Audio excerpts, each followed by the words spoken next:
तुझे बाप के ऊपर गाड़ी लेके तो क्या करोगे तुम? आपको राइट नहीं है मारने का, आपको राइट नहीं है मारने का, लेकिन ढूंढना पड़ेगा, ढूंढना पड़ेगा, निकलेगा। छोड़ो उसको। बिचाराच्या अंगावर वर्दी आहे, त्याला कायद्यानं एक प्रकारचं संरक्षण दिलेलं आहे. तो कायद्याचं संरक्षण करायला त्या वस्तीत उभा आहे, पण कायद्याचा भंग करून कोण चाललाय त्याला पकडलं तर त्या कायद्याच्या रक्षकाला फाट्यावर मारत त्याला घेरून त्यालाच भयभीत करून सोडणारी ही जमात कधीतरी तुमच्या आमच्या घरात घुसायला कमी करणार नाही, हे लक्षात ठेवा.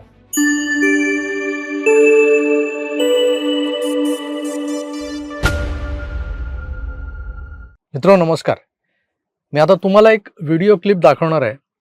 या व्हिडिओतली घटना कुठे घडली आहे तर माझ्या दुपारच्या व्हिडिओत मी ज्या भेंडी बाजार इलाख्याचा उल्लेख केला आहे त्या भेंडी बाजारमधली घटना आहे. या भागाला इलाखा आणि इथल्या गल्लीबोळांना मोहल्ला असं संबोधतो मी, कारण आताशा इथं मुस्लिम समाजाव्यतिरिक्त दुसऱ्या कुठल्याही समाजाचे लोक राहत नाहीत. पूर्वी मराठी जे कामगार होते, मारवाडी जे व्यापारी होते आणि छोटे मोठे गुजराती जे धंदेवाले होते आणि एखाद दुसरा बावाजी, पारशी बावा यांची एक संमिश्र वस्ती म्हणून या भेंडी बाजारची ओळख होती. पण आता 99% लोक हे मुस्लिम समाजातलेच इथे आढळतात आपल्याला. मित्रांनो, आमचा जन्मही इथलाच, म्हणजे अगदी 2 किलोमीटरवरच्या खेतवाडीतला. भेंडी बाजारचा पिनकोड मुंबई क्रमांक 400003, खेतवाडीचा पिनकोड क्रमांक 400004. आमच्यासारखा तिथला त्याच परिसरातला स्थानिक पण हिंदू माणूस जेव्हा या भागातल्या रस्त्यांवरून चालायचा तेव्हाही त्याला जपूनच चालावं लागायचं, कारण इथं सगळे हिरवे हिरवे टगे, कोणी चिंदी चोर तर कोणी पाकिटमार. बरं, हे लोक डोळ्यात सुरमा लावून चरस गांजाचा दम मारून एका वेगळ्याच तंद्रीत वावरत असतात इथे. त्यात त्यांचाच धक्का समोरच्याला लागतो, पण क्यावे धक्का घेऊ मारा म्हणत आपल्याच अंगावर येतात ते लोक, आपलीच कॉलर पकडणार. त्यात जर समजलं आपण फुल पीस आहोत, यांच्यासारखे कटपीस नाही, की मग तर जास्तच चेकळतात. लगेच गर्दी गोळा होते, घोळक्यानं तुम्ही घेरले जाता, मग खिसा पाकिट कधी रिकामं होतं हे तुम्हाला कळत देखील नाही. या चोरीमारीला मागची अनेक वर्ष दुर्लक्षित केलं गेलं, त्याचा फटका आज देखील कसा बसतोय हे तुम्हाला या क्लिपमधून समजून घेता येईल. क्या मार रहे? उसका निकाल दिए ले। हाँ, मैं भी बोलते हैं इसी जगह बाहर निकल तू। उधर बाहर चलो मारा क्यों तू? हेलो, इधर इधर। उसका नाम ले। तुमको अगर ऑन ड्यूटी बाप के ऊपर गाड़ी लेके तो क्या करोगे तुम? आपको राइट नहीं है मारने का, आपको राइट नहीं मारने आपको का। राइट नहीं है मारने का, लेकिन आप क्यों मारे? लेकिन उसको चोरी क्या करते? आप क्यों मारे? लेकिन हेलो, हम लोग आप मारे क्यों? लेकिन मारे क्यों? छोड़ो उसको, छोड़ो सर, ढूंढना पड़ेगा, ढूंढना पड़ेगा, निकलेगा। छोड़ो उसको। उसको इतना मारे ले उसको। खून निकला है, हाथ मर्डर है, हाथ मर्डर का केस। हाँ, आप पकड़ा कैसे? उसको छोड़ो आप, इतना मार नहीं पड़ेगा, उसको छोड़ो आप। थोड़ा इतनी गाड़ी निकाल दे। इतना मारा तो मुंह पर गिरा, गाड़ी लग गई उसमें।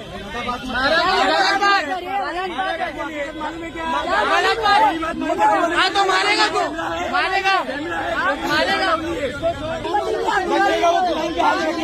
अरे मैं देखते ही हूँ, मैं देखते ही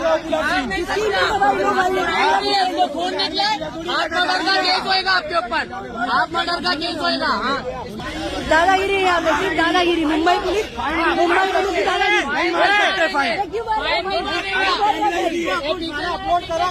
अतिशय गजबजलेल्या भेंडी बाजारमधल्या रस्त्यावर सदोदित ट्रॅफिक असतं. मोहम्मद अली रोडवरचा फ्लायओव्हर जो युती सरकारच्या काळात बनवला गेला ती एक मेहरबानीच म्हणायची, नाहीतर लालबाग परळवरून वरच्या वर फोर्टला पूर्वीच्या विटीला पोहोचता येतं या पुलामुळे. नाहीतर काय झालं असतं तर सामान्य हिंदू मराठी माणूस आपला कुटुंब कबिला घेऊन तिथून जाताना प्रचंड चिंतेत असायचा. फ्लायओव्हर तर बनलाय, पण आताही त्या फ्लायओव्हर खालचा जो बकालपणा आहे ना तो संपलेला नाही. त्या क्लिपमध्ये दिसणारा तो खाजगी टॅक्सी चालक चुकला, काय त्याने ठोकली, कुणाला हे केलं, तर त्याला पकडून पोलिसी हिसका दाखवणाऱ्या हवालदाराला, कायद्याच्या रक्षकाला तिथले लसणीचे कांडे बघितलत ना कसे रोखत होते. तो त्याचं कर्तव्य करतोय. 2 पोलीस आणि शेकडो कांडे. कायद्याचं रक्षण करायचं, पालन करायचं कसं? लक्षात घ्या, त्यांच्या एका हाकेसरशी सगळे एकवटतात. त्या पोलिसांनी त्याला पकडला काय, म्हणजे ज्या पोलिसांनी ज्याला धरलंय तो मुसलमान आहे एवढंच त्यांना पुरेसं होतं. त्याचं नाव काय, किधर से आया, लिंबू मिरची चिवडा लसूण गेलं सगळं चुलीत. एक कांड्या दुसऱ्या कांड्याचा भाऊच लागतो. मग जीवाच्या आकांतानं ते त्या भावासाठी लढतात. तुम्ही त्या क्लिपमध्ये बघितले. कायद्याच्या रक्षकांना भिडतात, त्या क्लिपमध्ये बघितले. इथं यांच्या जमातीसोबत काहीही होऊ द्या, यांच्या धर्माबाबत काहीही होऊ द्या, एक आवाज, एक मेसेज व्हॉट्सअप ग्रुपवर टाकला जातो आणि काही मिनिटात हजारो मुसलमान जीवाची पर्वा न करता जमा होतात. मुंबईतल्याच काय, महाराष्ट्रातल्या कुठल्याही जिल्ह्यात, तालुक्यात, गावात जिथं हे लोक बहुसंख्य आहेत तिथं यांचा हा माज आपल्याला दिसतो. पोलिसांवर हात उचलणं यांच्यासाठी अगदी किरकोळ गोष्ट आहे. मग ते इम्तियाज जलीलचं पूर्वीचं औरंगाबाद असो किंवा आपल्या जितुद्दीनचं मुंब्रा आणि हे अमीन पटेल सारख्यांचा भेंडी बाजार. पोलीस, कायदा, भारताचं सार्वभौमत्व हे सारं जाळीदार टोपीवाली मंडळी फाट्यावर मारतात. हा व्हिडिओ व्हायरल होतोय. त्या व्हिडिओवर एका हिंदूनं केलेली कमेंट मला दिसली, फारच बोलकी आहे पण तितकीच ती बोचरी आहे. बघा, पाहिलं, हिरव्यांची ही गर्दी पाहून गांड फाटून 4 होणाऱ्या बोटचेप्या हिंदूंपैकी एक असेल हा कमेंटवाला अमित कुमार. पण तो तरी काय करील तो सांगतो काय? अशा मोहल्ल्यामधून फिरताना, यांच्या इलाक्यातून जाताना आपण जणू पाकिस्तानात आहोत असा भास होतो. हे इलाके, हे मोहल्ले म्हणजे टिकटिकणारे टाइम बॉम्ब आहेत एक प्रकारचे. ज्या दिवशी भारतावर बाहेरून हल्ला होईल ना, तेव्हा या इलाक्यात लपून बसलेले हजारो फिदाईन्स, त्या हजारो फिदाईंचं सैन्य हिंदूंवर तुटून पडेल. स्थानिक पोलीस चौक्या पेटवल्या जातील, शस्त्र पळवली जातील. तिथली मोठं भयानक चित्र असणार आहे. त्यामुळे खरंच आज काही लोकांना या टोपाकट मूल्यांची एकजूट कौतुकास्पद वाटत असेल, पण हिंदू या एकजुटीनं पुढे कापला जाणार आहे हे का नाही उमजत त्यांना?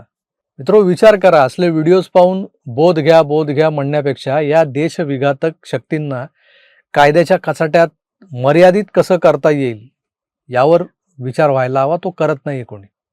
त्यांचा जिहादी बंधू अडचणीत आला तर ते चूक कोणाची यावर खल करत बसत नाहीत आपल्यासारखे. तर आधी त्याला सोडवण्यासाठी एकजुटीनं उभे राहतात. आपल्या समाजातली नको तिथं चिकित्सा करण्याची वृत्ती जी आहे ना, ती वृत्ती सोडून देत आपणही आपल्या धर्मबांधवांच्या हाकेला ओ द्यायला धावत कधी जाणार?